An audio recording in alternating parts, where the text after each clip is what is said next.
CM చంద్రబాబుపై అనంతపురం జిల్లా రాప్తాడు పర్యటనలో జగన్ తీవ్రంగా మండిపడ్డారు. బలం లేని చోట పోటీ చేస్తూ చంద్రబాబు ఎందుకు హింసను ప్రోత్సహిస్తున్నారని నిలదీశారు. సీఎం ఎందుకు ఇంత దిగజారిన రాజకీయాలు చేస్తున్నారని ప్రశ్నించారు. ఓ చోట పదవులు పోతే ఏమవుతుందని నిలదీశారు. 50 చోట్ల ఎన్నికలు జరిగితే 39 చోట్ల వైసీపీ పార్టీ గెలిచిందన్నారు. టీడీపీకి ఓటు వేయాలని వీడియో కాల్లో ఏకంగా వైసీపీ సభ్యులను బెదిరించే కార్యక్రమం చేశారని మండిపడ్డారు. రాష్ట్రంలో లా అండ్ ఆర్డర్ పూర్తిగా నాశనమైందని జగన్ ఆగ్రహం వ్యక్తం చేశారు.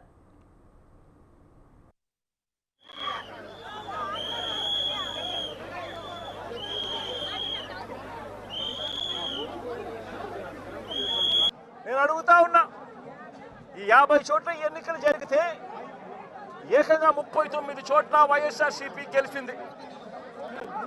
నేను అడుగుతా ఉన్నా, ఇదే పెద్ద మనిషి చంద్రబాబు నాయుడు గారిని, ఈ 57 చోట్లైనా కూడా చంద్రబాబు నాయుడు గారికి బలం లేదు. గెలిచిన వాళ్ళంతా వైఎస్ఆర్సీపీ సభ్యులు, వైఎస్ఆర్సీపీ బీఫామ్ మీద గెలిచిన సభ్యులు, వైఎస్ఆర్సీపీ టికెట్ మీద గెలిచిన సభ్యులు, వైఎస్ఆర్సీపీ ఫ్యాన్ గుర్తు మీద గెలిచిన సభ్యులు.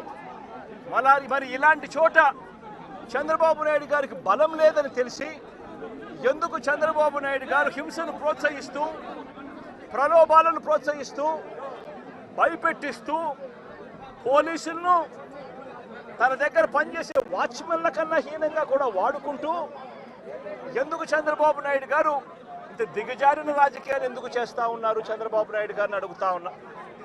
ముఖ్యమంత్రి స్థానంలో ఉన్న వ్యక్తి ఏమవుతుందండి ఒక చోట ఎంపీపీ పదవి పోతే, ఏమవుతుందండి ఒక చోట జెడ్పీ చైర్మన్ పదవి పోతే, ఏమవుతుందండి ఒక చోట ఉప సర్పంచ్ పదవి పోతే? నేను అడుగుతా ఉన్నా, ఇదే పెద్ద మనిషి చంద్రబాబు నాయుడు గారి ముఖ్యమంత్రి కాబట్టి, అధికారంలో ఆయన ఉన్నాడు కాబట్టి, రాష్ట్రంలో ఏ పదవైనా కూడా తనకు బలం లేకపోయినా కూడా, తనకు సంఖ్యాబలం లేకపోయినా కూడా, తాను ముఖ్యమంత్రి అన్న అహంకారంతో ఏ పదవైనా కూడా నాకే కావాలి, ఏ పదవైనా కూడా నేను దౌర్జన్యం చేస్తాను అని చెప్పి లా అండ్ ఆర్డర్ను పూర్తిగా నాశనం చేసిన పరిస్థితుల మధ్య ఈరోజు రాష్ట్రంలో పరిపాలన సాగుతూ ఉంది. ఇదే పెద్ద మనిషి చంద్రబాబు నాయుడు గారిని అడుగుతా ఉన్నా, ఇదే రామగిరిలో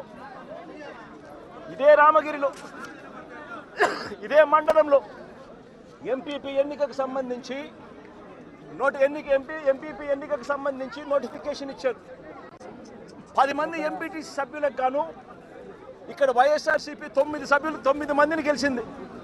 9 ఎంపీటీసీలు వైఎస్ఆర్సీపీ అయితే కేవలం ఒకే ఒక్క చోట తెలుగుదేశం పార్టీ గెలిచిన పరిస్థితులు. మరి నేను అడుగుతా ఉన్నా, మరి ఇక్కడ ఎంపీపీ స్థానానికి ఎన్నిక నోటిఫికేషన్ జారీ అయితే 9 సభ్యులున్న వైఎస్ఆర్సీపీకి రావాలన్నా, ఒకే ఒక్క సభ్యుడు గెలిచిన తెలుగుదేశం పార్టీకి రావాలన్నా? మరి ఎందుకు చంద్రబాబు నాయుడు గారు ఈ మాదిరిగా ప్రతి చోట కూడా వాళ్ళ ఎమ్మెల్యేలను రెచ్చగొడతా ఉన్నారు, ప్రతి చోట కూడా అప్పుడు స్థానిక ప్రజాప్రతినిధులను రెచ్చగొడతా ఉన్నాడు, పోలీసులను దుర్వినియోగం చేస్తూ ఉన్నారు. చేసి చివరికి ఏం జరిగింది? ఇక్కడ 9 మంది ఇక్కడ వైఎస్ఆర్సీపీకి సంబంధించిన సభ్యులు ఉంటే చంద్రబాబు నాయుడు గారు ప్రలోభాలు పెట్టే కార్యక్రమం, చంద్రబాబు నాయుడు గారు భయపెట్టే కార్యక్రమాలు జరుగుతూ ఉన్న నేపథ్యంలో వీళ్ళంతా కూడా కోర్టుకు వెళ్ళి కోర్టుల నుంచి వీళ్ళంతా కూడా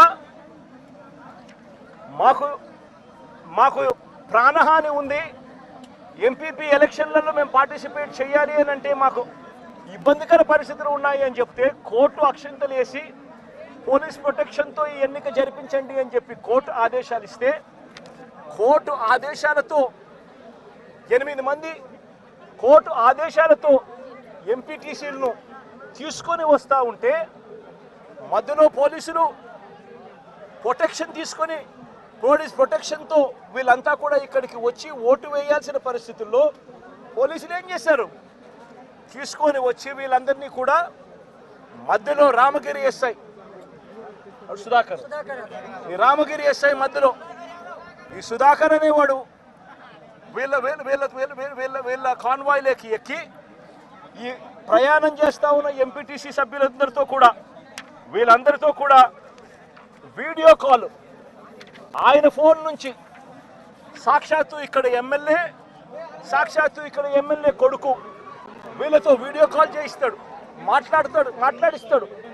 చేసేటప్పుడు భారతమ్మ అని చెప్పి ఒక ఎంపీటీసీ సభ్యురాలు ఉంటే ఆ ఎంపీటీసీ సభ్యురాలకు సంబంధించిన అమ్మా నాన్న వాళ్ళిద్దరిని వాళ్ళ దగ్గర పెట్టుకొని ఆ వీడియో కాల్లో వాళ్ళ అమ్మా నాన్నను కూడా చూపించి, నువ్వు కనుక ఓటు వేయకపోతే మీ అమ్మా నాన్న వాళ్ళు ఇంటికి